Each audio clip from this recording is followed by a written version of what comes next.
In this video, we'll be looking at Popeye. Actually, we'll be looking at some multiple choice questions regarding the genes topic. So let's just get straight into it. Okay, try this by yourself first, and then hopefully you got it right, but I'll explain it in detail. So what is a gene mutation? First of all, what is a gene in the first place? So we know our bodies are made of cells, right? Millions and billions of cells. Each cell has got a nucleus. Inside the nucleus, we got chromosomes, right? And inside those chromosomes are made up of DNA molecules, like this. These DNA molecules have many genes in them.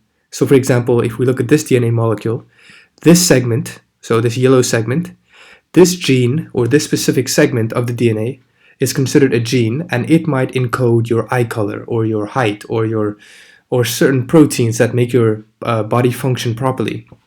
Okay, so that's a gene. Now, if you unfold this specific segment, or this specific gene, you may see a bunch of nucleotides. So nucleotides are these letters, C, A, C, blah, blah, blah. These are nucleotides, and they're in a specific sequence. This specific sequence is super important because every 3 letters encode a specific amino acid, and that amino acid will be formed, and then it will link to the next amino acid, which is going to be the next 3 letters. And eventually, as those amino acids are put together, this forms a protein, and that protein will have a specific function, right? But if we change any of these letters, guess what? Then we're going to get a different amino acid. And therefore, as we add these amino acids together, the final product will be different. You'll have a different protein, right? So that is what a gene mutation is. Any change in the letters or any change in the nucleotide sequence of a specific gene. So if this is the sequence, if you make any change in that sequence, that's a gene mutation. Okay, these words here, transcription, translation, is just in case you don't know them. You don't need to know them for this, but it's basically a transcription is the process of taking or copying this specific gene into mRNA, and then translation is taking that mRNA and turning it into into a protein. Okay, this was just here for reference. Don't worry about this. Okay, so can it be A? Failure of chromosome pairs to separate properly during cell division? No. Why not? Because chromosomes, like I said, is in your nucleus, right? And they separate during cell division because your cell just doubled its DNA. And once it doubles its DNA, it's going to split into 2 cells so that each cell can have the equal amount of DNA. Okay? At no point during this process of separating improperly. So what they mean by separating improperly is sometimes these 2 chromosomes don't separate so that each cell gets 1. Rather, maybe they don't separate at all, and so 1 cell gets 2 and 1 cell gets none. When this happens, that's called improperly separating. Do you think this process results in a gene mutation? No, right? Because at no point did you go and change the sequence of a gene. At no point. All that happened was the one cell got more chromosomes than the other one. No DNA segment was altered. No gene was added, removed. No nucleotide was added, removed, or anything like that. Nothing happened to the sequence at all. Okay, what about B? Changes to genes caused by natural selection? No, why not? Because natural selection is basically survival of the fittest, meaning your parents survived and they made you. You will find a mate and you will have a kid if you survive. So that means over time, the strongest people or the most adapted organisms will pass on their DNA for generations and generations. So eventually, in a very long time, only the best DNA would have survived. Do you think this process resulted in a gene mutation? No, because at no point was any letters or any nucleotides changed. All that happened was your DNA was passed on to your child, and your child passed on his DNA to his child. No alterations were made. It was just passed on the way it was in you. It was no changes were made when it was passed on. Okay, what about C? Yes, it is C, because changes to the nucleotide sequence of the genetic material. This is your genetic material, this is a nucleotide sequence, and any change in that sequence is a gene mutation. See? Very, very simple. Okay, we know that's correct, but let's make sure the last one is wrong. So changes in karyotypes. Karyotypes is the collection of your chromosomes. And where are your chromosomes? In your nucleus, right? So for example, this could be the collection of your chromosomes. Any changes in your karyotype would mean a physical, maybe you have less chromosomes or more chromosomes if you have a disease. So for example, in Down syndrome, you have an extra chromosome here on 21. You have 3 instead of 2. But still, this did not cause a gene mutation because it did not alter the sequence of your genes. All it did was added a new chromosome or remove the chromosome. No editing was made. Okay? Therefore, it cannot be D either. So a gene mutation is a very specific change somewhere, not such a big change like this. Okay, let's move on to the next one. Sickle cell anemia is caused by a mutation. How many changes to amino acid sequences are caused by this mutation? So, what is sickle cell anemia? So this right here is a normal blood cell. You can see they're nice and smooth, biconcave shape, okay? Like a disc. This is sickle cell anemia. You can see the difference. Why does this happen? So normally your red blood cells, so in your vessels, like look like this. Why do they look like this? They look like this because inside them is many of these hemoglobins. Okay? Hemoglobins is a protein, a big protein made up of 4 chains. A beta chain, 2 beta chains, and 2 alpha chains. Remember, all that these protein chains are is a bunch of amino acids encoded by your DNA put together to make this chain. Okay? So in normal circumstance, this is what it looks like. You have 2 alpha chains and 2 beta chains. But the problem is, in sickle cell anemia, you have broken beta chains, but you have 2 normal alpha chains. So what caused this broken beta chains?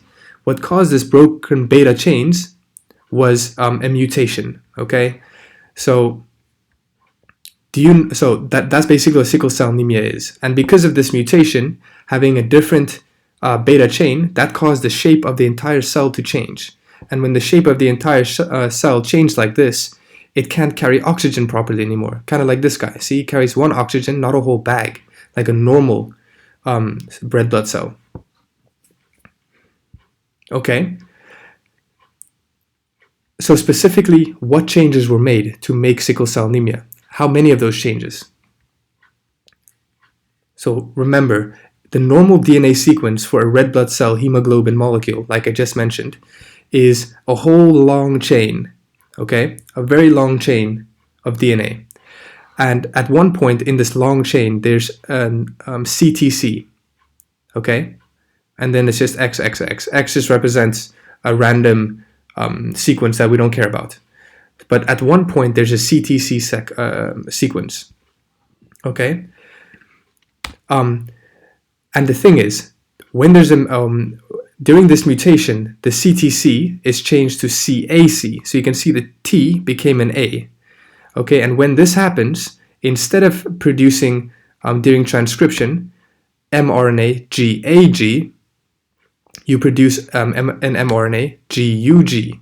And this means that during translation, when you make the protein, GAG encodes for glutamine. That's the normal one. So you'll have glutamine and then a whole bunch of random amino acids, okay, that we don't really care about right now. Just know that they're going to be this, they don't change. But since this mutation was made from CTC to CAC, now the mRNA is GUG instead of GAG.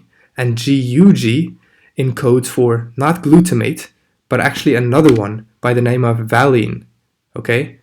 So now we're going to have valine XXXX, okay? So valine and a whole bunch of other amino acids. That means the protein is different, right? Because now the protein is made up of all these specific amino acids, but there's one chains. Instead of glutamate, it's valine.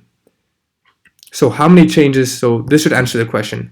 How many changes was made in this amino acid sequence? 1, right? Only one change. All the other X's, or all the other amino acids stayed completely the same. Only one single change was made from glutamate to valine. Okay, you got to remember this. And this amino acid change was made due to a single mutation from T to A. Okay, that's all. Only one small base mutation. Okay, last one here. This one is very similar to the one we just did. So the sequence of the first 6 amino acids of the normal beta hemoglobin HbA chain is listed. Okay, first try the question by yourself. So they're saying basically this beta hemoglobin, so this one right here that we just talked about, the normal one has this sequence. Has this sequence as the first 6 amino acids. Valine, histidine, leucine, 309, proline, glutamic acid, XXXX. Continues to go on. Okay, that's the normal one. Okay, why did they say, so HB stands for hemoglobin, and why A? So A represents the normal one. That stands for adult. It just means normal. Okay. Then they say, which sequence of amino acids could there be in the first 6 amino acids of sickle cell beta hemoglobin chain? So basically sickle cell. So the S there stands for sickle. And we know sickle is the problem one. So instead of these 6 being the first of the whole hemoglobin protein chain, what is going to be the difference? We know that the difference is 1 amino acid change, right? A single amino acid change. And what changes that? From glutamic acid to valine, right? As we just saw here. Glutamic acid to valine. That's the only change that happens. So how would this first 6 amino acid be different in sickle cell anemia? It would be D, right? Because the first 5 will be the same. Just glutamic acid will become valine. Therefore, we have valine, valine, histidine, histidine, leucine, leucine, 309, 309, proline, proline, and not the same because this one is normal, but this one is not normal. Okay? So a single change was made. So hopefully these questions helped out a bit, and I will continue to make more multiple choice questions. If you do enough of these, you will do very well in your class tests because the teachers pretty much use the same questions or just slight variations of these questions. So keep looking forward to new ones.